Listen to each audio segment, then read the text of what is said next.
Muy buenas tardes tengan todos ustedes y muchísimas gracias por acompañarnos en esta edición de Diálogos Corporativos. En esta ocasión vamos a abordar un tema muy relevante y es el tema de los mercados de valores. ¿Qué está pasando en los mercados de valores? Como sabrán, estos últimos 12 meses han sido meses de muy alta volatilidad en los mercados, en parte debido al impacto económico que causó la contingencia sanitaria del COVID, en parte gracias en torno a la incertidumbre que existió derivada de las elecciones norteamericanas y todo lo que eso conlleva, y en parte también por el efecto que han tenido en los mercados el alza del inversionista individual.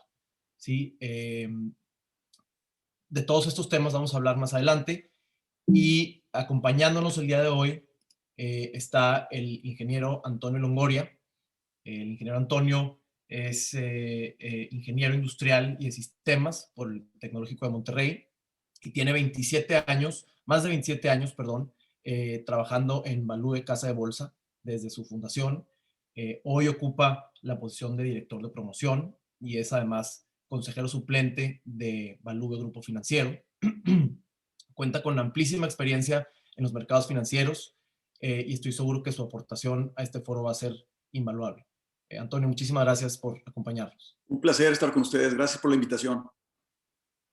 Antes de cederle la palabra al ingeniero Antonio, me gustaría tomarme 10 minutitos nada más para platicar acerca del marco regulatorio en materia bursátil y contextualizar de esa forma la charla que vamos a escuchar más adelante. ¿Qué son los mercados de valores? Son espacios físicos, anteriormente, hoy preponderantemente son espacios virtuales, en donde se realizan intercambios de instrumentos financieros y se definen los precios. Surgen para proporcionar a emisoras, que son empresas o entidades gubernamentales, acceso a financiamiento, más allá del financiamiento bancario.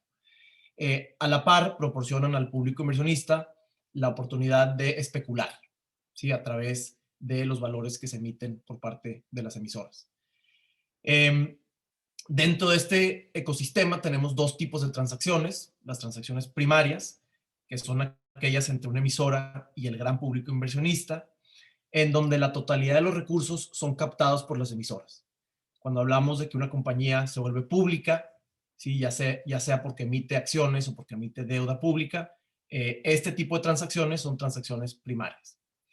Tenemos también transacciones secundarias, que son las transacciones entre el gran público inversionista. Ya una vez que una emisora emite valores, el gran público inversionista puede comprarlos y venderlos en los mercados, y estas transacciones son las que denominamos transacciones secundarias. ¿Quiénes participan dentro de este ecosistema? En primer lugar, tenemos a las emisoras, como ya lo mencioné, son las entidades que colocan acciones o deuda en el mercado de valores para obtener recursos del público. Tenemos en segundo lugar a los inversionistas, que son personas o entidades que mantienen valores de una o más emisoras. Dentro de este universo del gran público inversionista, tenemos distintas clases de inversionistas. Tenemos a los inversionistas individuales, ¿sí? Que podríamos ser nosotros, que cada vez han venido representando una parte más importante, una proporción más importante del volumen total de las operaciones que se ejecutan, de la mano de estas plataformas como Robinhood, por ejemplo, que han democratizado el acceso a los mercados de valores. Leía hoy en la tarde que los inversionistas individuales representan entre el 20 y el 25% de todas las operaciones que se ejecutan en los mercados de capitales, contra un 10 a un 15% hace un par de años.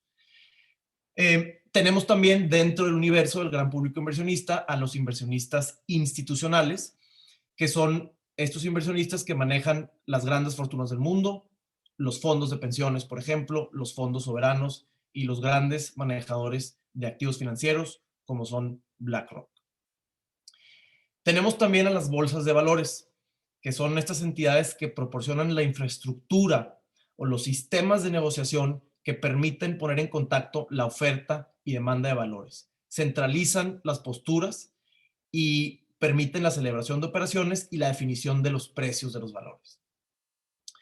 Tenemos también a los intermediarios bursátiles. Quizás los más visibles son las casas de bolsa.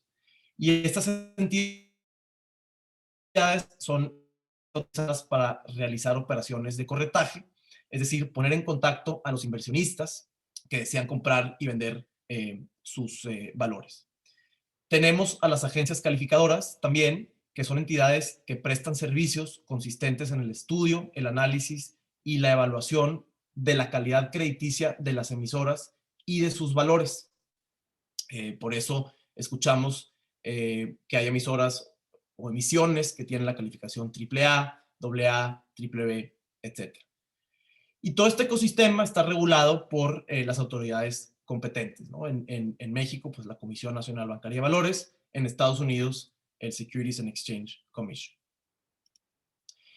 Ahora, ¿qué valores se comercializan o se negocian en los mercados? En primer lugar, tenemos a las acciones, que representan una parte alícuota del capital social de una emisora. ¿Por qué compraría yo una acción? Por la posibilidad de obtener una plusvalía a lo largo del tiempo en el valor del título, y también por la posibilidad de que la misma emisora decrete dividendos, reparta utilidades a los inversionistas a través de esta figura de los dividendos. Tenemos también la deuda pública o bonos, que son valores que representan parte de un crédito colectivo a cargo de la emisora. Yo, como titular de un bono, tengo derecho a recibir un pago periódico de intereses y a recibir, obviamente, el pago de capital a su vencimiento. Entre estos dos distintos valores, típicamente o tradicionalmente las acciones han sido aquellos que implican mayor riesgo y por lo tanto mayor rendimiento. Tenemos por último a los derivados, que son instrumentos financieros cuyo valor se basa en un activo subyacente. Por ejemplo, la opción de comprar una acción a determinado precio por determinado tiempo es un ejemplo de un derivado. Inicialmente, este tipo de instrumentos financieros tenían una función de cobertura, es decir, se utilizaban para protegerse de pérdidas potenciales, pero ahora han adquirido también una función de especulación. Y estos instrumentos tienen un valor inherente, no obstante que su valor se base en el valor de un activo subyacente, ¿no? Y se comercializan como cualquier otro valor en los mercados.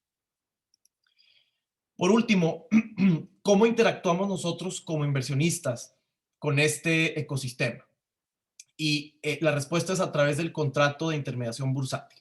Este documento refleja la relación entre la casa de bolsa y el inversionista. Y un aspecto fundamental de este documento es un mandato para que la casa de bolsa realice operaciones a nombre del cliente. Entonces, yo como cliente le instruyo a mi casa de bolsa que compre una acción, que compre un bono o que los venda. Y dentro de este contexto nos encontramos con la inversión en largo y la inversión en corto. Muy relevante, más adelante el ingeniero Antonio va a hablar acerca de la inversión en corto y de todas estas noticias que han surgido en torno a GameStop, que han sido objeto de este tipo de operaciones. Pero bueno, la inversión en largo involucra la compra de títulos con la expectativa de que el precio de los mismos aumente. Es una inversión en largo porque la expectativa es que voy a mantener esa inversión a largo plazo, ¿sí? Para que aumente el valor de mis títulos y cuando llegue yo a venderlos, pues realice una utilidad. En cambio, la inversión en corto es una inversión que se realiza cuando la expectativa es que el precio del título que estoy adquiriendo o objeto de esta operación disminuye. ¿Cómo funciona esta operación? Yo pido prestado títulos y los vendo inmediatamente, ¿sí? Con la expectativa de que en los siguientes meses o en un siguiente tiempo bajen de valor esos títulos y cuando tenga que yo restituirlos a quien me los haya prestado, su precio sea menor, de tal forma que yo los vuelva a comprar, los restituya y esa diferencia sería mi utilidad. Esto es un recorrido súper rápido de lo que es el ecosistema bursátil. Obviamente da para muchísimo más, pero bueno, es a manera de contextualizar la charla que ahora nos va a hacer el favor el ingeniero Antonio de darnos. Les recuerdo a todos que durante la plática pueden plantear sus preguntas a través de la función de preguntas y respuestas que debe aparecer en sus pantallas y al final de la plática tendremos una sesión de preguntas y respuestas precisamente para contestar sus dudas. Así que, sin más preámbulo, Antonio, te cedo la palabra. Muchas gracias nuevamente por estar aquí con nosotros. Gracias, Bernardo. Pues un verdadero placer estar con ustedes, tener esta oportunidad de platicar con sus alumnos y compañeros interesados en este tema de las finanzas, las bolsas del mundo, digo, tanto Estados Unidos como México, los mercados y bueno, al final entraremos ya a temas de Robinhood y de GameStop y todas esas cosas que sé que ahorita traen mucho ruido. Pero yo estructuré la plática un poquito para cubrir más o menos desde un panorama general cómo se han comportado las bolsas, principalmente lo que es Dow Jones, Nasdaq, Standard & Poor's 500 y el índice de precios y cotizaciones de la Bolsa Mexicana de Valores, porque es lo que conocemos, vemos más cerca, participamos en ello y nos va a dar una idea más o menos de lo que está pasando este año pasado y este año que estamos apenas en febrero. Entonces, si quieres, pues podemos pasar a la primera lámina para ver ahí un poco el comportamiento de el índice más representativo en Estados Unidos, el Standard & Poor's 500, son las 500 empresas más grandes de Estados Unidos. Y aquí vemos claramente cómo venía pues, el índice demostrando buenos rendimientos, con comportamiento más o menos al alza, pero tranquilo. Y ahí se ve claramente, ahí en febrero, marzo, donde viene una caída, pues aquí se menciona que tuvo un desplome del 35.4%, obviamente debido a la pandemia. Pero pues en Estados Unidos sabemos que hubo algunas empresas que hicieron sus movimientos para poder salir adelante y lograron dar la vuelta a sus mercados, a sus industrias, y pues tuvieron una recuperación en forma de V, como tanto se mencionaba, V-shaped recovery, que tanto mencionaban. Entonces, rápidamente tuvieron un repunte que para agosto, septiembre ya se estaba alcanzando el máximo que había tocado en febrero. Ahí hubo una pequeña corrección y todavía tuvo el Standard & Poor's 500 oportunidad de dar un 16.25 adicional a lo que ya había logrado el máximo anterior. Y pues aquí también se menciona un poco los rendimientos que ha generado en los últimos 10 años. Pues es impresionante lo que generan los mercados bursátiles. Aquí se habla de que una ganancia del 487, pues si lo dividimos en 10 años, pues da casi un 48 de promedio anual. Es un rendimiento impresionante. Esto valida mucho que aun cuando haya crisis, los mercados de acciones a muy largo plazo siempre son mercados muy interesantes, que siempre van a dar rendimientos muy buenos, aún y con caídas como las que hemos visto en el año 2008-2009, allá con las hipotecas, se acordarán, y ahora esta caída provocada por el COVID. También mucho tiene que ver que hubo inyecciones fuertes del gobierno americano para apoyar la economía. Eso también, la curvatura que trae de recuperación tiene mucho que ver con todo ese dinero que se le mandó a todos los households. Pues mucho de ese dinero fue a dar a la bolsa o a negocios o a restaurantes o tiendas de ropa. Todo se reactivó la economía y tuvieron esta recuperación. Si quieres pasamos a la siguiente lámina. El siguiente lámina es una gráfica que, si se ve así en forma general, es difícil encontrar la corrección. Es el Nasdaq 100 con las empresas de tecnología. Claramente vemos que, aunque tuvo una caída del 30%, pues estas empresas, como todo es en línea y mucho, digo, un Amazon, por ejemplo, no le pasó nada, al revés, incrementó sus ventas con toda esta situación.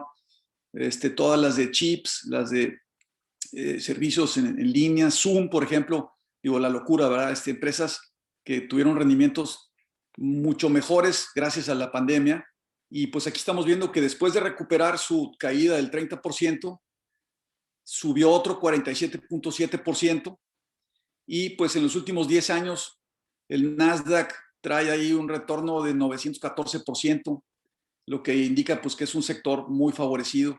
El sector de tecnología pues es el futuro, ¿verdad? Todo el mundo sabemos que ahí hay empresas que tienen todo por delante, como Apple, como Amazon, Google, Facebook, y todas las demás que hemos mencionado, se han beneficiado mucho de toda esta situación. Si quieres, pasamos a la siguiente lámina. El Dow Jones es un índice pues, que nada más tiene 30 emisoras, mucho más tradicionales, empresas bancarias, tienen empresas agrícolas, empresas de productos industriales. Y este índice sí se tardó bastante más en recuperar. Aquí vemos claramente que se tardó como hasta noviembre para poder llegar al nivel máximo que tenía en febrero. Y como quiera, después de recuperar su nivel máximo anterior de febrero, todavía tuvo una oportunidad de dar todavía un 7.24% a los inversionistas, el Dow Jones, que aunque son industrias tradicionales, como quiera, pudo recuperarse gracias a todo lo que hemos mencionado, ¿verdad? De los apoyos del gobierno, y pues muchas industrias se reconvertieron para poder dar servicio y poder atender a sus clientes en esta situación, y pues rápidamente lograron recuperar su nivel de febrero y rebasarlo. Aquí también podemos ver que en los últimos 10 años, pues el índice Dow Jones ha dado el 430%, que también es algo muy atractivo, que en promedio pues estamos hablando de un 43 por año. Pues sigue siendo un instrumento muy, muy bueno para los ahorros de los inversionistas. Aquí también menciono que el Dow Jones se encuentra en máximos históricos. Pues sí, lo hemos visto, ¿verdad? En estos días siguen todos los días, oye, pues ahora logró un nuevo máximo, y así ha estado la historia de esta situación. Si quieres, pasamos a la siguiente lámina. Ahora vamos a ver un poquito la parte de México. También tuvimos una caída del 29%, similar a las caídas de los otros mercados, pero en nuestro caso se tardó mucho más el IPC en recuperar el nivel de febrero. Se logró casi hasta finales de año, y solamente dio el 1.2% adicional después de recuperar el índice, el nivel de febrero. Dio un poquito más. Obviamente sabemos que pues, México es tercer mundo, no es como Estados Unidos. Aquí no hubo apoyos del gobierno a los pequeños negocios, a las pequeña y mediana industria. Entonces, restaurantes y todo tuvieron que vérselas muy difícil. Hubo muchos cierres, muchos despidos. Y pues sí hubo algunas industrias o emisoras que lograron recuperarse, pero pues no fue parejo, ¿verdad? Hubo algunas que sí les costó más trabajo salir adelante, pero el índice en general sí pudo recuperar su nivel de febrero y pues dar un poquito más. En los últimos 10 años, pues la ganancia del IPC pues nada más es el 37.1%, no es nada que ver con los índices que vimos de las industrias americanas, pero como quiera, es un poco mejor que haber tenido el dinero ganando intereses. Pasamos a la siguiente lámina. Bueno, aquí yo quería aprovechar a mencionar un poquito el tema de los múltiplos, porque para poder entender bien las inversiones en bolsa, es muy importante saber los múltiplos a los que cotizan las emisoras. El múltiplo significa las veces de utilidades que se está pagando una empresa. Y siempre se calcula arrastrando los últimos 12 meses, o sea, 4 trimestres de reportes, ese acumulado de 12 meses, cuánto trae de utilidad, se compara contra el valor de mercado de la empresa y te da el múltiplo de veces que cotiza en cuanto a su utilidad. Entonces, aquí estamos viendo el Standard & Poor's 500, que trae ahorita el trailing de 12 meses al 39.57. Si ustedes observan la gráfica, pues estaba muchos años para atrás, siempre había estado entre 5 veces y 25 veces utilidades hasta el año 1990.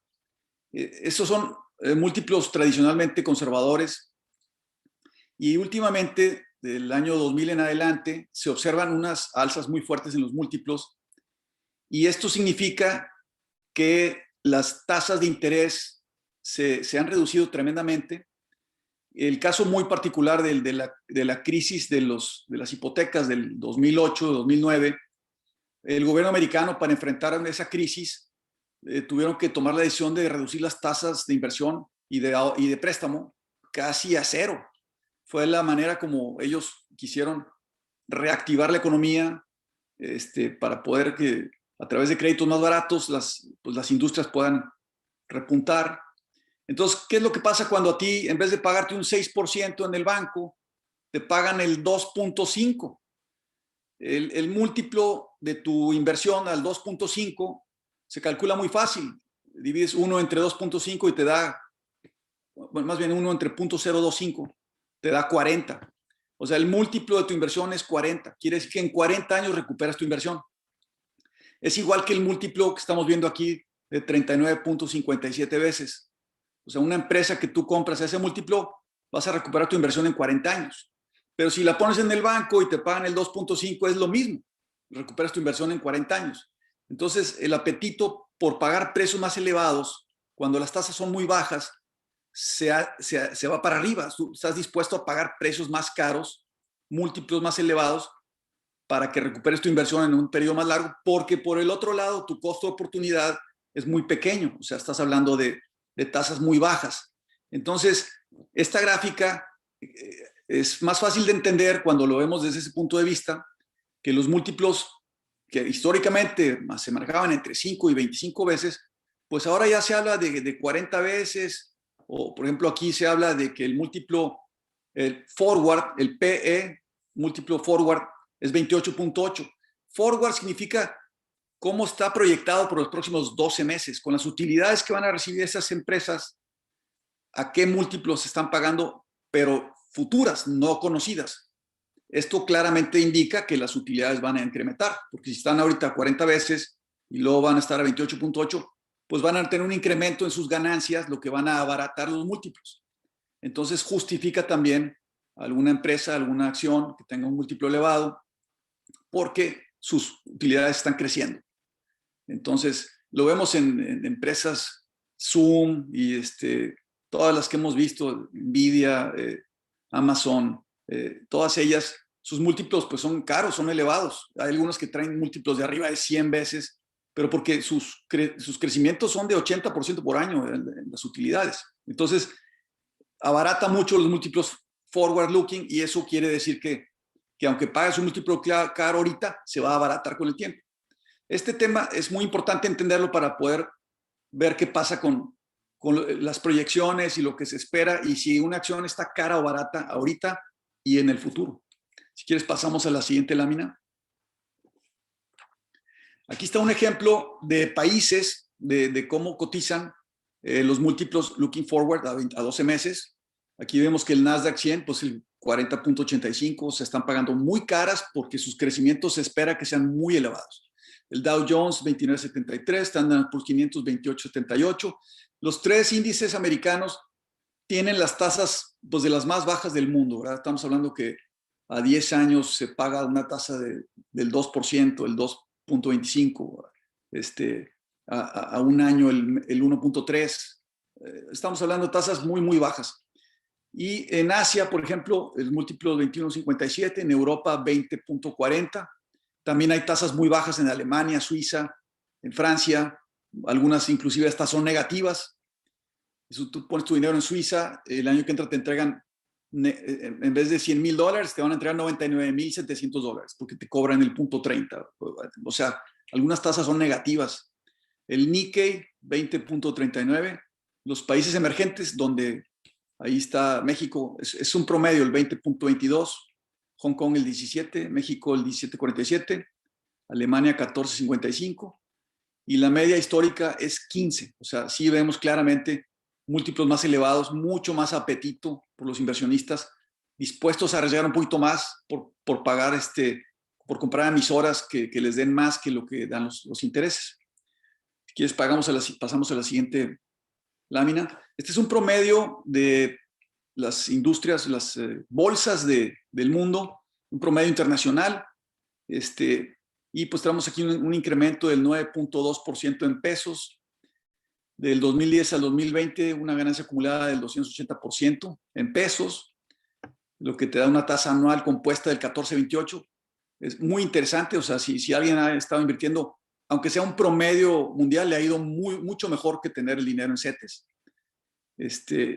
Y el múltiplo que trae el promedio es 24,27.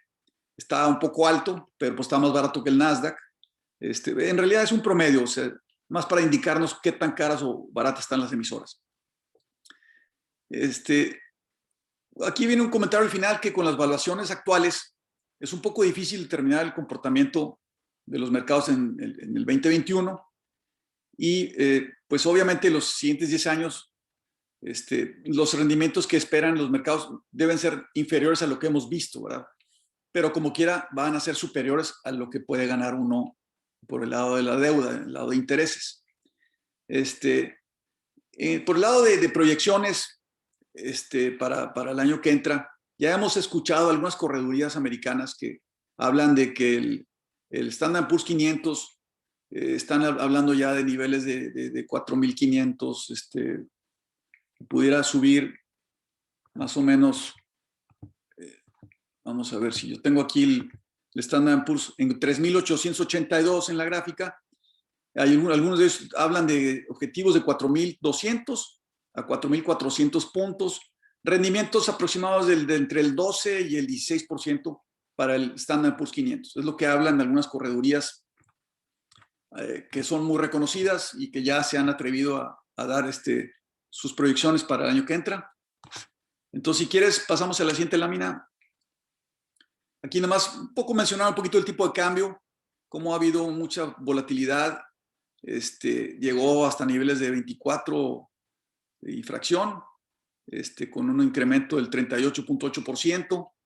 Obviamente fue por todo el nerviosismo de los mercados. ¿Alguna pregunta, perdón? Veo que Daniela levantó la mano. Tus preguntas las podemos plantear a través de la función de Q&A que aparece en tu pantalla y de esa forma nos aparecen a nosotros y la podemos contestar. Gracias. Bueno, entonces continúo. Entonces aquí ha tenido una apreciación del peso y la explicación es muy sencilla.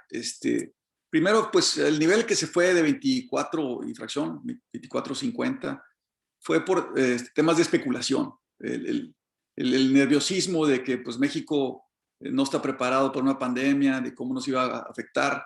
Los inversionistas extranjeros pues, retiraron su dinero y se protegieron en el dólar. Es una reacción típica, la vemos muy seguido cuando hay crisis, y se dispara y se va a 24 y feria.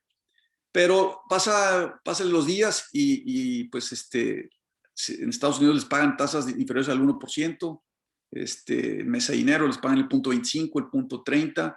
En cambio acá a principios de año, el año pasado, febrero, marzo, pues todavía traíamos tasas arriba del 6% en pesos, con inflaciones inferiores al 3%, pues muy atractivas y mucho de ese dinero, muchas inversiones regresaron, porque pues es muy atractivo invertir en México en CETES, inversiones de deuda a tasas del 6,5%, y las tasas han ido a la baja porque teníamos una sobretasa muy elevada que no era necesario pagar tanto con las reservas que tenemos, con la situación económica del país, y estuvo regresando mucha inversión extranjera a invertir en renta fija, y pues las tasas han ido bajando, ya estamos a niveles del 4% de tasa bruta, con inflaciones del 3,19, creo que es lo último que se sabe.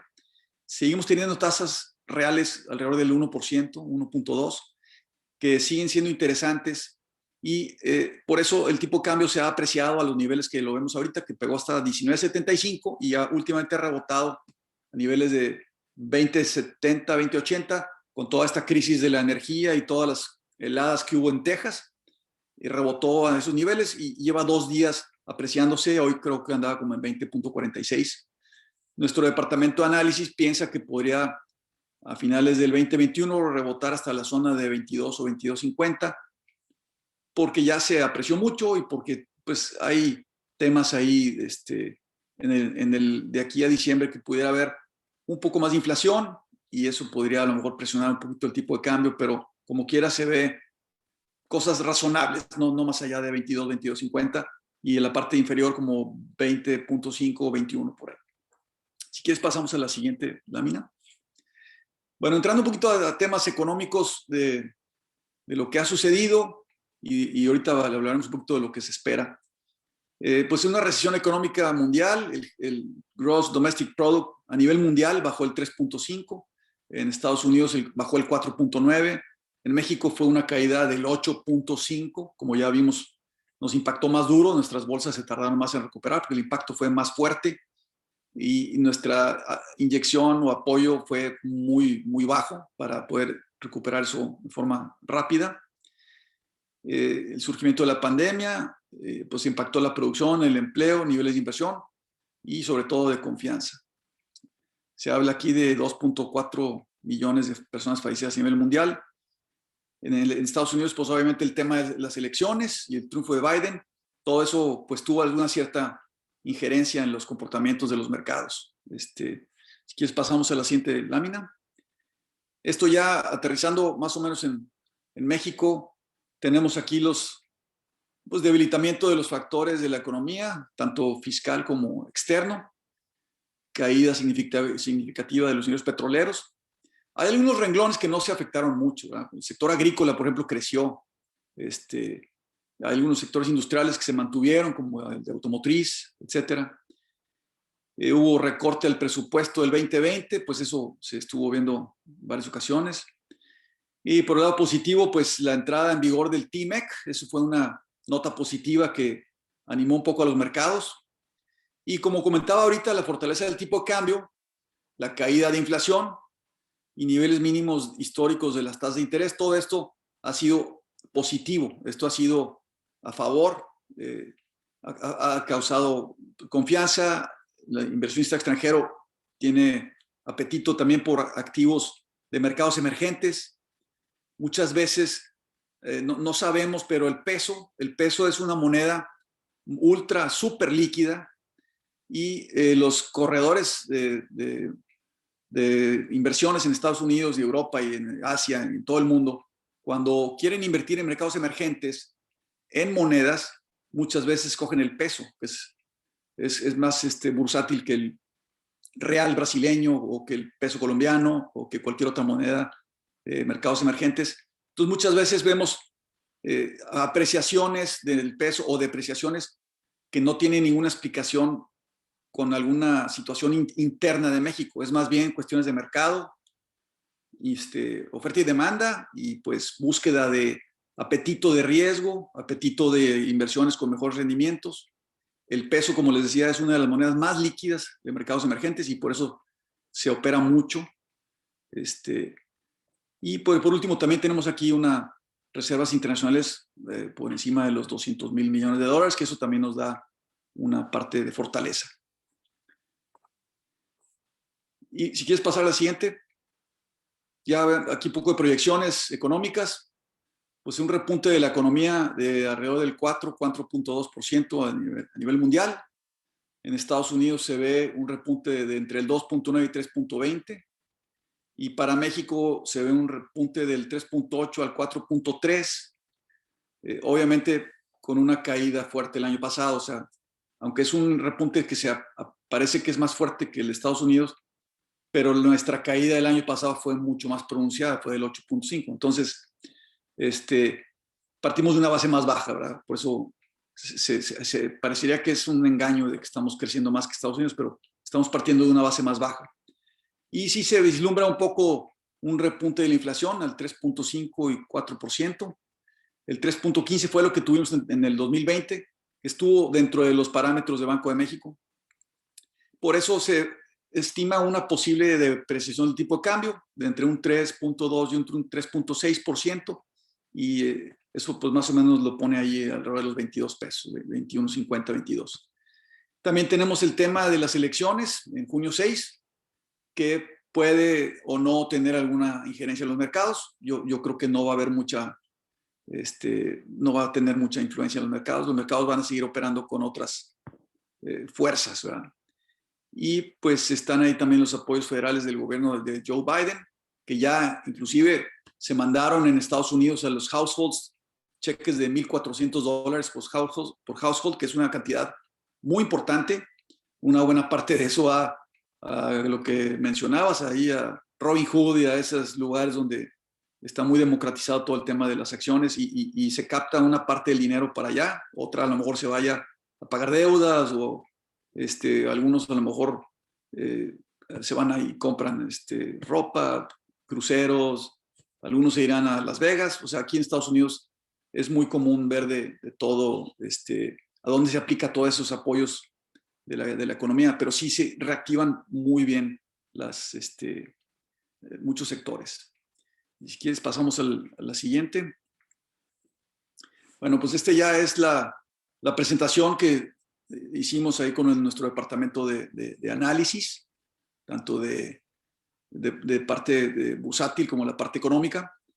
Y pues ahora quisiera yo entrar un poco al tema de lo que está sucediendo con las acciones como GameStop y AMC, BlackBerry y Nokia. Aquí pues voy a mencionar brevemente los hechos, ¿verdad? La acción de GameStop, que es un minorista de juegos, estaba muy problemado, tuvo incrementos impresionantes que llegaron creo que hasta niveles de $350 cuando venía de $20, $25.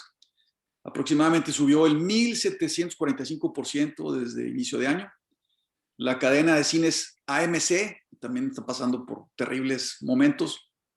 Tuvo una ganancia de 839%. Y BlackBerry y Nokia también tuvieron alzas de 279% y 68%. Todo esto, la explicación que yo veo más o menos así a grosso modo, es una democratización de los mercados que ha sucedido mucho en Estados Unidos en los últimos 2 años, gracias a Robinhood, que es una plataforma donde pueden operar clientes desde montos muy pequeños y no cobran comisiones. Entonces, como mencionabas muy bien, ya de un 20 a un 25% del mercado es movido por los pequeños inversionistas. Es un récord, es una cosa realmente impresionante, porque manejabas un 10, un 15 hace 2 años, pero si te vas más para atrás, era un 5, ¿verdad? O sea, era un 5, no llegaba ni al 10% en años previos, y esto ha tenido un impacto muy fuerte, tanto positivo como negativo, porque yo calculo que mucha gente que se mete a estas plataformas no está muy educado en temas financieros y se mueve mucho por los temas de Reddit, ¿verdad? Yo leía que en Reddit había un lugar que se llamaba Wall Street Bets. Entonces, en este lugar de Wall Street Bets hay muchos temas y un cuate, un analista, descubrió una falla muy interesante donde dice, oye, pues por el caso de GameStop, voy a mencionar un número así al azar. Si hay 100 millones de acciones outstanding shares de GameStop, había venta en corto por 120. O sea, dices, eso no es posible. No es posible. O sea, tiene que haber una falla y estos cuates dijeron, vamos a meterle a comprar y cuando tengan que cerrar sus posiciones cortas, como tú explicaste al principio de la plática, cualquiera que abre una posición corta pide prestadas acciones, las vende y en un momento determinado luego las compra a un precio más bajo y las regresa. Y pues obviamente te piden ahí dejar una garantía, ¿verdad? Porque ¿qué pasa si en vez de que sube se baja? Digo, perdón, en vez de bajar sube, pues tienes que pagar más y tienes que cubrir tú de una forma ese faltante y te piden unas garantías. Entonces, muchos grandes corredores, pues que son los que históricamente dominan Wall Street y todos estos mercados, pues ya se la saben, vendieron en corto todas estas de AMC, GameStop y los demás para ganarse un dinero extra y dárselo a sus inversionistas. Son brokers que están buscando otras maneras de ganar extra dinero y pues los cortos es una muy buena manera, especialmente empresas que están en los malls donde no va nadie. Pero pues Reddit, este cuate se dio cuenta y pues automáticamente al provocar mucha demanda y empieza a subir y les hacen margin calls a todos esos. Entonces tienen que cerrar sus posiciones, tienen que entrar a comprar y al hacer eso provocan un círculo de más demanda, más default, más margin call, más compra, más demanda, y se hace una cosa espiral. Entonces, pues tienen que pagar a lo que sea, porque les tienen que cerrar la posición al precio que sea. Y eso provoca que una acción de $25 se vaya a 450. Pero aquí es el tema más importante de este tipo de situaciones. ¿Qué pasa una persona que no está enterada de esto? ¿Qué pasa cuando se mete a 350 o $400 a comprar por pura especulación sin tener la información? Puede ser que lo agarren con los dedos en la puerta, la acción se cae de 450 a $40 y pues es una pérdida enorme, ¿verdad? Si alguien se metió a comprar GameStop a esos precios. Por eso es muy, muy delicado tener cuidado de todas estas plataformas, de todos estos rumores y todas estas situaciones para aquellos inversionistas que no tienen las herramientas y los conocimientos, pueden poner en riesgo su patrimonio. En nuestra opinión, como inversionistas de más de 35 años de experiencia, siempre tienes que invertir en la bolsa a largo plazo. El horizonte para invertir en acciones debe ser de 3 a 5 años, cuando menos. Si puedes invertir a 10 o 15, pues mejor. Tu rendimiento, como ya vimos, va a ser muy superior. En casos como Nasdaq, 10 años te hubieras ganado el 900%. Inclusive en la bolsa mexicana un 37% en 10 años no está nada despreciable. Entonces, pues eso es lo que pasa con estas situaciones de lo que pasa en Reddit, de lo que sucedió con Robinhood y todas estas situaciones, ¿verdad? Ahora sí estamos listos para entrarle a las preguntas. Perfecto, muchísimas gracias, Antonio, por la plática, muy, muy interesante. Tenemos bastantes preguntas, algunas que nos llegan aquí por la plataforma y otras por fuera, pero la primera es, ¿cómo te parece que influye el entorno político mexicano en el mercado de valores? Yo sé que no esperamos sorpresas ahorita en junio, pero ¿qué impacto ha tenido pues, las políticas que ha impulsado o que ha adoptado el gobierno actual en los mercados, en tu opinión? Bueno, en mi opinión, el manejo de la parte de Banco de México, que es independiente, es autónoma, ha sido impecable, ha sido muy bueno. La baja de tasas ha sido oportuna. Todos sabemos que a menor tasa, mayor reactivación de la economía. Esa parte ha sido muy bien manejada y creo que por esa razón los mercados han tenido buen comportamiento. Ya están por encima de donde estaban en febrero, como lo mostré en las gráficas. Este año también traen buen comportamiento. Me faltó mencionar un detallito en la parte de la plática de las acciones, especialmente las acciones americanas que tienen de muchos sectores. Hay una cuestión que es una rotación de acciones, de tecnología, y luego rotan a las tradicionales, y luego a las de petróleo, y luego a las mineras, y luego han estado yéndose a las de mercados emergentes. En ese sentido, nos ha tocado que algunas emisoras mexicanas hayan sido muy favorecidas. Me menciono un ejemplo, las cíclicas. Menciono un ejemplo muy práctico, Cemex. Ha tenido un comportamiento impresionante de estar en 4.40 el año pasado en su punto más bajo. Hoy cerró cerquitita de los 14 pesos. Hoy tuvo un alza casi de 6%, 6 y pico por ciento. Porque es cíclica, porque ahora le toca a esos mercados en la rotación y pues van por apetito por emisoras como en Estados Unidos, Vulcan Materials, Martin Marietta, que han tenido alzas impresionantes porque les toca la parte cíclica. Entonces, también vimos inclusive corrección hace 2 días en las de tecnología y alza en las cíclicas. Entonces, el mercado mexicano se ve favorecido por esa rotación. Muchas de las emisoras que tenemos han tenido alza porque están en mercados emergentes y muchas veces no afecta tanto que la cuestión política esté cuestionable, que haya algunos manejos que no hayan sido muy satisfactorios. El mercado no le hace tanto caso a eso. Más bien se va por cuestiones económicas, por fuerzas de oferta y demanda y por tendencias, ¿verdad? Entonces, no ha afectado mucho la cuestión política al mercado, como lo hemos visto claramente. Las fuerzas que manejan los mercados son más grandes que las opiniones de gobernantes o etcétera. Tienes que irte a ver el manejo del Producto Interno Bruto, tienes que irte a ver las cuentas corrientes, estamos todavía en equilibrio, y pues el manejo de las tasas e inflación, todo eso ha estado impecable. Entonces, los mercados han respondido bien. Entonces, creo que no hay tanto ingrediente político. Muy bien, excelente. Y ahorita hablabas acerca de esta rotación, ¿no? De cómo los flujos de recursos en los mercados quizás hayan eh, movídose desde las empresas tecnológicas a estas empresas cíclicas, ¿no? Y también empresas o hacia los mercados emergentes.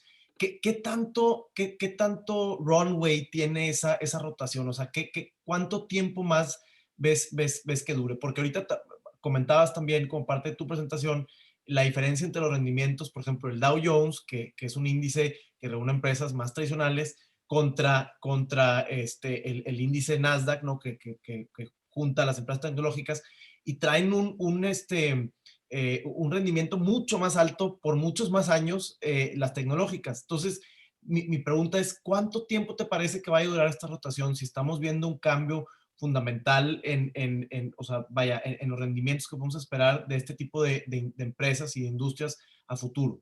Sí, hay dos variables muy importantes. La primera es la inflación. En Estados Unidos se menciona mucho el tema de que va a haber un rebrote de inflación debido a que han estado imprimiendo tanto dinero. O sea, son trillones, 2.3 o 3 trillones de dólares que han impreso y que lo han metido, y que hay gente que insiste que va a haber un brote en la inflación. Cuando hay brote de inflación, los sectores que repuntan son los cíclicos, ¿verdad? Porque pues empieza a haber incremento en precios y pues el que hace cemento, el que hace acero, el que hace todo eso, sus márgenes se empiezan a mejorar muchísimo, ¿verdad? Por el tema de la inflación. Y también pues les toca el ciclo, ¿verdad? Porque ha habido no sé cuántos años en Estados Unidos, yo creo que perdió unos 18 años de que no hay una inversión importante en infraestructura. Si nos acordamos un poquito en tema de cuando fue presidente Obama, que duró 8 años, siempre intentó hacer un proyecto de invertir en infraestructura, pero no tenía la mayoría en el Congreso, entonces los republicanos se lo bloquearon. Cambiamos a la hora cuando estuvo Trump, 4 años, claramente a su primero o segundo año lanzó un proyecto impresionante de infraestructura. Algunas emisoras de esas se subieron esos días. Al día siguiente los demócratas le bloquearon por completo su proyecto de infraestructura. Entonces van en Estados Unidos unos 18 o 20 años que no hacen inversión en infraestructura en forma, como se merece. Y ahora que sí tienen mayoría en el Senado y en el Congreso, todo este sector se va a ver muy favorecido porque ya les toca renovación de hidroeléctricas, autopistas, presas, o sea, puentes. Hay algunos puentes que dices, oye, ya les toca una manita. Puentes en Nueva York, o sea, dice, la ciudad más importante de Estados Unidos tiene unos puentes que no le han metido mano en 80 años. Entonces, ya viene un segmento fuerte a infraestructura y esa parte cíclica va a favorecer mucho a todo ese segmento. Pero la segunda explicación que yo quiero utilizar para esto es que las industrias tradicionales, sus márgenes son pequeños, sus márgenes son 15, 20, 30%. A lo mejor mejoran un poquito con la inflación. Pero si te vas a las industrias de tecnología, los márgenes son enormes. O sea, y los crecimientos pueden ser estratosféricos porque una empresa como Zoom, para crecer, no tiene que poner más fábricas. Sencillamente de todo el mundo se suscribe más gente y todo el mundo paga $20 y les empieza a caer un dineral. Igual a Netflix. No tienen que... Sus márgenes son enormes y sus crecimientos pueden ser exponenciales.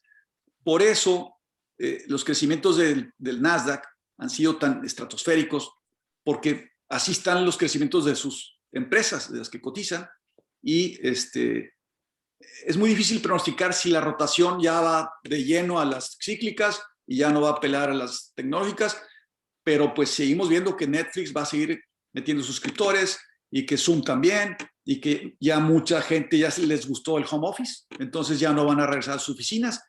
Entonces sigue habiendo algunas que van a tener una proyección muy, muy buena de aquí en adelante, y otras que les toca la parte cíclica.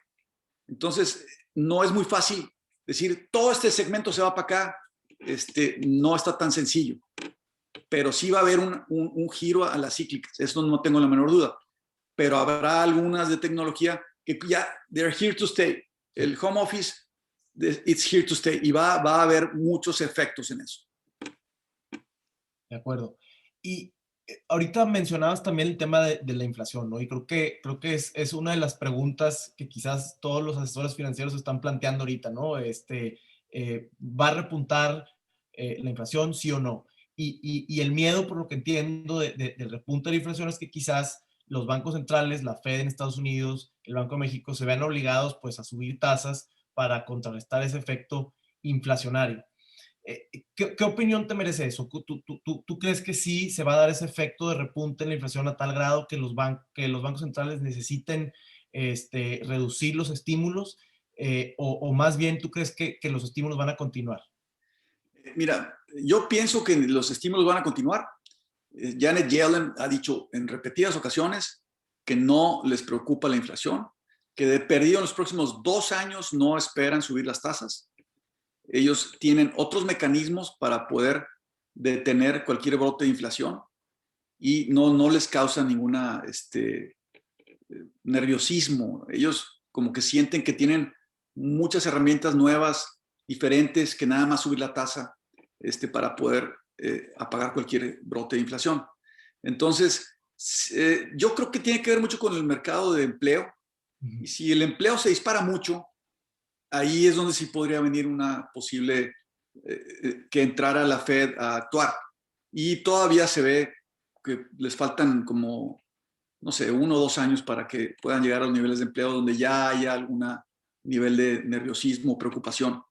Entonces, ojalá que no suceda, que se dispare la inflación y que tengan que subir las tasas. La última vez que vimos eso aquí en México nos fue muy mal a todos los bancos y casas de bolsa. Subir tasas es muy malo para todo el mundo.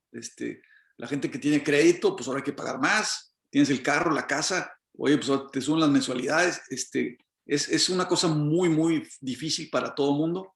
Y las inversiones en bonos, todo empieza a perder, porque si compraste un bono que pagaba el 3% a 5 años, y ahorita hay un bono que paga el 6%, ya nadie quiere el tuyo, el 3%, si sales a venderlo y lo compraste a 100 pesos, pues lo vas a tener que vender a 96 o 95 para que te lo compren, para que dé una tasa igual al otro bono, y le vas a perder 4 o 5 pesos. Entonces, todo eso afecta mucho y ocasiona estragos. Entonces, yo creo que, por ejemplo, aquí en México, a lo mejor lo que harían es dejar de bajar las tasas, dejarlas ahí, para que luego no tengan que subirlas próximamente, porque causa mucho estrés en la economía, la alza de tasas. Y Janet Yellen lo dice muy claro, ella no cree que en los próximos 2 años va a haber incremento en tasas. A lo mejor quitan subsidios y inyecciones de dinero, eso sí, pero subir tasas no. Ok, perfecto. Y bueno, regresándonos al tema de GameStop, una pregunta que nos plantean es,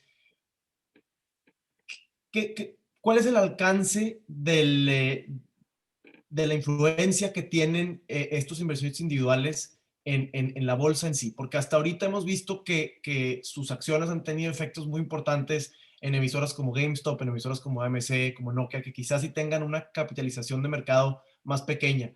Pero ¿qué tanto ves ese fenómeno replicándose en el mercado en general? ¿Es algo que te preocupa?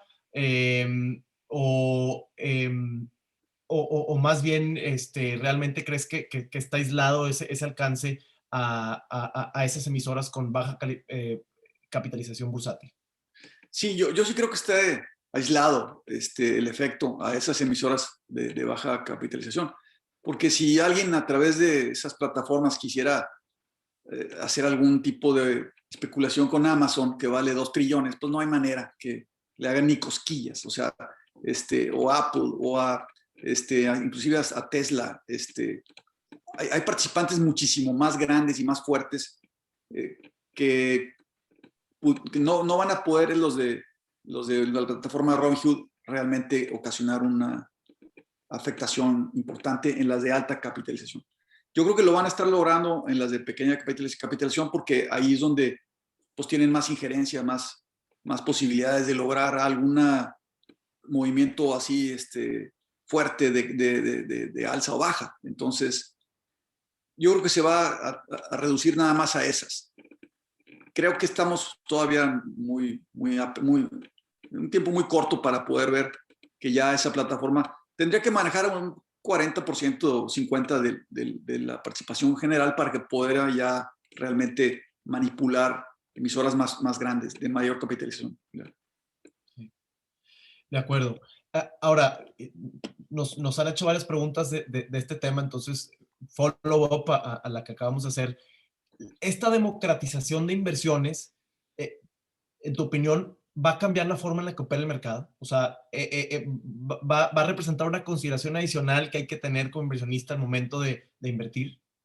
O quizás en la parte regulatoria, o sea, ¿te parece que es tan grande el cambio que amerita un replanteamiento regulatorio? Es posible que sí, hubo muchas quejas pues para ellos fue un problema lo que sucedió. Para Robinhood tuvo que captar dinero de sus inversionistas, 2.1 billones de pesos, para hacer frente a las liquidaciones por los volúmenes que se operaron y pues dijo, oye, tuvo que poner un alto a esas emisoras para poderse proteger y tener la liquidez necesaria para enfrentar las fechas de liquidación, tener los activos correctos y no enfrentar algún problema de no poder cumplir con alguna liquidación. Fue duramente criticado por ahí por una senadora de que pues eso fue, lo presionaron a Robinhood, lo presionaron los grandotes, ¿verdad? Entonces, yo creo que sí va a tener que venir forzosamente una regulación. No sé bien de qué forma, eso yo creo que ustedes que son abogados lo van a ver más claro y más los puntos sobre las is de cómo pudiera ser esa regulación. Pero sí, definitivamente la democratización de las acciones, de la bursatilidad va a continuar. Yo creo que eso es algo bueno para el mercado. Es bueno porque así no queda en puras manos de los grandotes de BlackRock y de todos esos que controlan Warren Buffett. O sea, qué bueno que sea más democrático y que pueda todo el mundo a través de sus operaciones opinar, ¿verdad? Decir, esta empresa está barata, vamos a meterle y que el mismo la puedan inclusive motivar a que suba porque está barata y porque tiene buen futuro y no la pelan los grandes, pues los chicos sí, bueno, pues que suba. O sea, eso sí me gusta, me suena bien, pero pues obviamente tiene que ir de la mano de nuevas regulaciones. Pues cada vez que sucede, ya lo vimos en el 2008, todo lo de las quiebras de las hipotecas, los famosos instrumentos, esos BDUs, no me acuerdo cómo se llamaban, que supuestamente eran AAA y que tenían un seguro, tronaron. O sea, y entonces tuvieron que venir regulaciones a proteger y escudriñar bien cómo se hacen esos instrumentos, porque no eran AAA ni de chiste. O sea, eran AAA porque tenían un seguro de una compañía patito que la compañía tronó. Entonces ya desapareció el AAA y todos esos se fueron al caño, ¿verdad? Entonces, a raíz del 2008-2009 entraron regulaciones y pues yo creo que ahora con todo esto no me asustaría que vengan algunas regulaciones más adelante, pero que permitan esta democratización que siga, pero con algunas reglas muy claras. No sé, creo que ustedes, que abogados, a lo mejor tienen una mejor opinión sobre ese tema. Gracias. Bueno, Antonio, ahorita platicamos mucho acerca del mercado mexicano, del mercado norteamericano, pero a lo mejor así, de manera somera, pudieras comentar un poco también tu opinión acerca de los mercados europeos y los mercados asiáticos. ¿Cómo te parece que se vayan a comportar en estos meses que vienen esos mercados? Sí, bueno, obviamente en asiáticos hay que separar. O sea, China, por un lado, y Japón y los demás. China definitivamente hizo las cosas más rápido, controló muy bien el virus y su economía la pudo reactivar más rápido que los demás y va un paso adelante y pues yo creo que quizá empiece a fortalecerse más rápido que los demás. El caso de Japón también ha sido muy impresionante cómo han logrado contener el virus. Japón es un caso medio difícil de analizar porque duró 25 años rezagado su índice.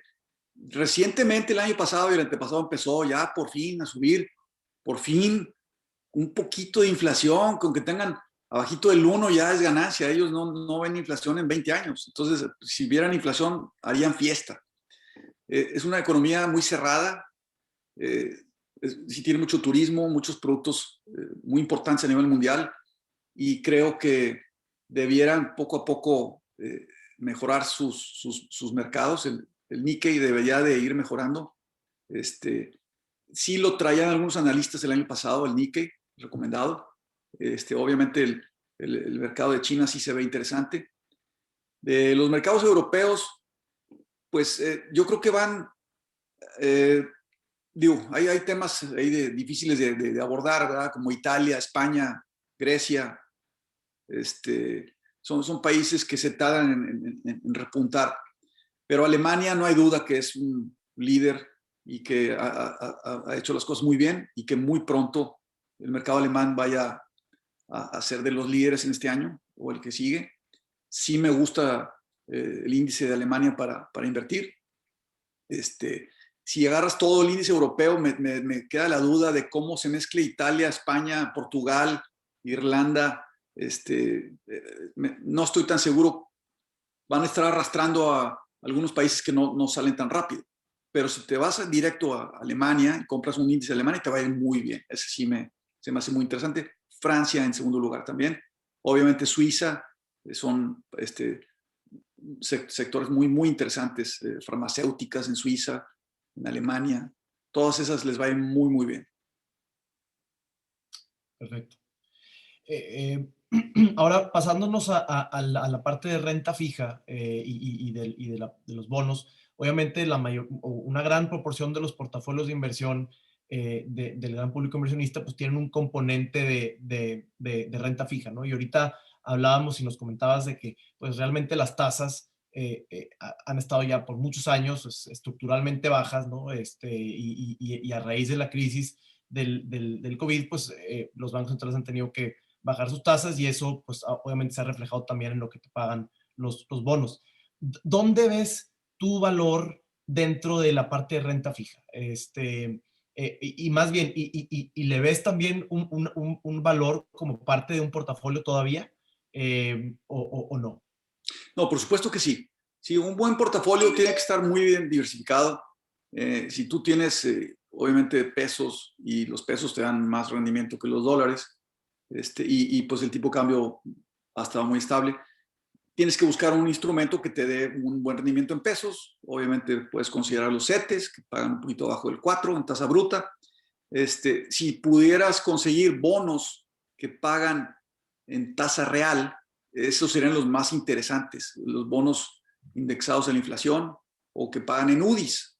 Esos, si te pagaran 1 o 2 puntos arriba de inflación, pues estamos hablando de que si en la lámina que vimos pudiera haber un rebote de inflación que suba al 3.5 o el 4, más 1 punto o 2, pues ya estás hablando que te pueden pagar del 4,5 al 6, ¿verdad? Los bonos indexados en UDIs. Ese sería un instrumento muy interesante. Buscar fondos que tengan papeles en UDIs también. Y pues también existen los fondos de largo plazo, con instrumentos de largo plazo, que tengan papel, los bonos M de 5 años, 10 años, etcétera, que también tienen rendimientos más elevados. Aunque si las tasas suben, esos son los primeros en perjudicarse, los de tasa fija. Y si traes algunos bonos que traen tasa fluctuante de, TIE más 1 o TIE más 1,5, y las tasas suben, pues esos se van renovando con tasa cada 6 meses. En nuestros fondos tenemos muchos de esos que traen TIE más 1, TIE más 2, y que revisan tasa en forma semestral, y pues traes un rendimiento un poquito arriba de CETES, y obviamente arriba de la inflación. Entonces sí es un tema interesante buscar instrumentos que te den más que la inflación, y pues que te den algún buen flujo y te permitan liquidez para poder enfrentar algunas situaciones que tú tengas que se te presenten. Lo demás pues debe estar invertido en índices o en acciones, y obviamente en índices internacionales. Perfecto, muchas gracias. Tenemos otra pregunta también relacionada un poco con el entorno político, y es, en tu experiencia, en tu contacto con pues, grandes fondos de pensiones o inversionistas institucionales, quizás y extranjeros, ¿cómo afecta esta percepción de que existe en nuestro país una falta de respeto al Estado de Derecho? O sea, ¿es algo que afecta el apetito por los inversionistas extranjeros de invertir en nuestro país? ¿O no es un comentario que te ha tocado escuchar?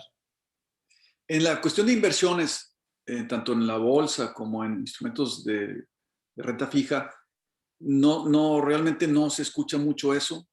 Y si dijeras, bueno, esa desconfianza ha impactado el tipo de cambio, tampoco. El tipo de cambio obedece a otras variables. Donde ha impactado, más bien, es en las inversiones extranjeras que vienen a México a proyectos. ¿Me Sí. explico? Ahí sí, obviamente, pues yo creo que se hablan de 20-30% de baja de inversiones extranjeras en proyectos de energía, en proyectos de cualquier tipo. Ahí sí ha impactado mucho.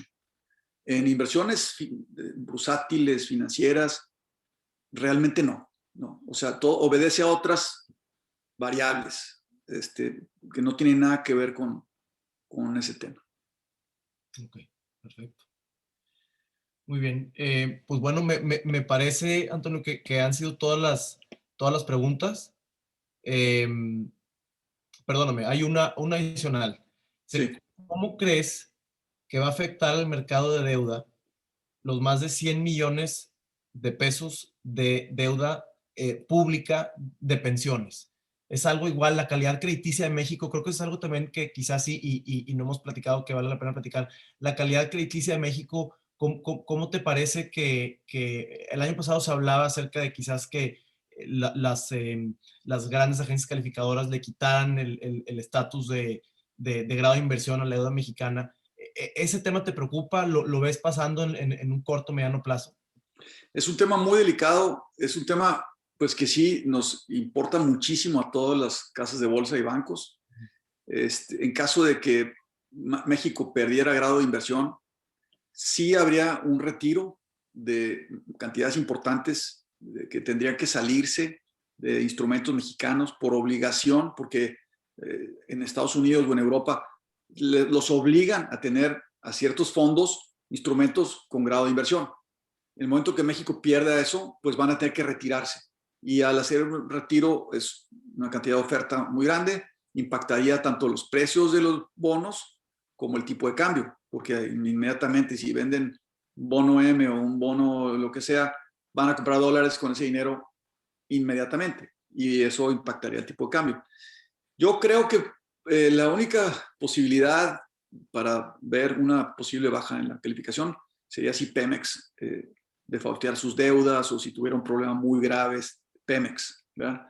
Este, las finanzas públicas hasta el momento, ya sé que no es fácil creerlo, pero son sanas y pues hasta ahorita siguen siendo que no causen ninguna, que te diré, problema de que los agobie, ¿verdad? A los extranjeros. Las finanzas públicas y las reservas que mencionamos aquí, que son casi 200 mil millones de dólares, y la disciplina que ha tenido Hacienda, no gastar más de lo que ingresa y no endeudar de más lo que ya está de deuda, pues ha sido razón por la cual no hemos perdido el grado de inversión. Entonces, eso si continúa, no debe haber ningún problema. El único problema que veo es posiblemente Pemex, pero pues si los precios del petróleo siguen subiendo, a lo mejor hasta Pemex sale adelante. Excelente. Una otra pregunta. Dice, ¿existe alguna aplicación equivalente a Robinhood para emisoras que cotizan en la Bolsa Mexicana de Valores? Eh, no sé si te ha tocado escuchar alguna de estas que opera en México. Pues mira, donde tú puedes hacer compras y ventas, creo que sí hay varias fintechs que están ya operando. Yo realmente no las conozco. Son mercados que todavía nosotros no hemos podido entrar a explorar porque no tenemos los recursos computacionales para poder atender. Aunque somos un grupo pequeño, Value es un grupo, nada más tenemos 4 oficinas. y pues no hemos todavía podido tener chance de explorar esos mercados. Nos hemos dedicado de lleno a enfrentar toda esta pandemia, a poder hacer toda la instalación y toda la infraestructura para operar home office. Y los últimos 3 años nos lo hemos pasado generando sistemas y todo, nada más para compliance, todo lo que nos piden las autoridades. Ha sido desgastante para todos los grupos financieros, todo lo que es compliance en los últimos 4 o 5 años, todo lo de lavado de dinero. Ha sido una inversión fuerte en recursos y eso no nos ha permitido atender todo ese tipo de mercados que son muy interesantes. Otra aplicación que sí veo muy buena en México, investing.com. Digo, te pone a tiempo real muchos precios y gráficas y creo que permite también comprar y vender. No la he probado, pero sí tiene todo en tiempo real, está muy interesante. Investing.com, esa también la pueden usar. Pero realmente no sé si hay algo como Robinhood tal cual. Yo creo que todavía no está listo el mercado. Sí, de acuerdo, ¿no? Perfecto. Una última pregunta, y esta es mía, Antonio. Si pudieras darle alguna recomendación a nuestro público, ¿cuál sería? O sea, en lo que respecta a sus inversiones en los mercados de valores. La primeritita recomendación que se hace es invertir dinero que no necesitas para tu día a día. O sea, invertir dinero que no vas a requerir en 1 año, 3 años, 5 años en la bolsa. De preferencia, como mencionaba hace rato, con un horizonte de inversión de 3 a 5 años. Pero la regla número 1 es dinero que no necesitas para tu vida diaria, para tus gastos de los próximos meses. Es dinero que si tienes una corrección puedas aguantar a que venga la recuperación. Vimos las gráficas. Si tú tenías invertido dinero en febrero o marzo, se viene la caída y necesitabas pagar tu hipoteca en abril, no alcanzaste a ver la recuperación. Te esperas a noviembre o diciembre, ya recuperaste tu dinero. Entonces, es muy importante que el dinero que inviertes en la bolsa esté de dinero que no requieres y que esté a largo plazo. Y la segunda y la más importante regla de inversión es diversificar. Hay algunas plataformas o lugares como Motley Fool, que es una muy buena casa de recomendaciones de Estados Unidos, que dice, debes tener mínimo 15 emisoras, pero ellos recomiendan hasta 30 y 35 emisoras para estar bien diversificado. Entonces, pues lo ideal sería que a la hora de estructurar un portafolio puedas tener una diversificación tanto por regiones, por monedas, por países, industrias, y que puedas tener 15 o 20 emisoras ya bien diversificadas para que si jaló el mercado de tecnología, bueno, tenía yo 5 de esas. Jaló el mercado de las cíclicas, pues tenía 2 aquí de las que pertenecen ahí a materiales o a John Deere o financieras. Y hoy jaló Europa, bueno, qué bueno que tenía el índice de Alemania o que tenía alguna, o Japón o China, que tengas una diversificación bien, bien calculada. También cuando hay correcciones, no todas caen igual, algunas caen menos, y eso también, si estás bien diversificado, te ayuda muchísimo. Entonces, con esas 2 reglas, invertir a largo plazo, dinero que no necesitas, y buscar una buena diversificación, de seguro te va a ir bien. Excelente, pues muchísimas gracias, Antonio. Creo que fue una plática sumamente interesante. Sacamos muy buenas ideas de toda esta charla. Te agradezco por tu tiempo, por acompañarnos en este foro, y agradezco también a todos los asistentes por conectarse. Los invitamos a que nos acompañen en nuestra próxima edición de Diálogos. Muy pronto les avisaremos el tema y los ponentes. Así que, bueno, pues sin más que decir, muchísimas gracias, Antonio, otra vez. A sus órdenes, muchas gracias y gracias por la invitación y me da mucho gusto poder compartir con ustedes algo de conocimientos y experiencia y pues que todo el mundo se convierta en inversionistas exitosos. Muchas gracias. Gracias a todos y buenas noches. Buenas noches. Hasta luego. Bye. Bye.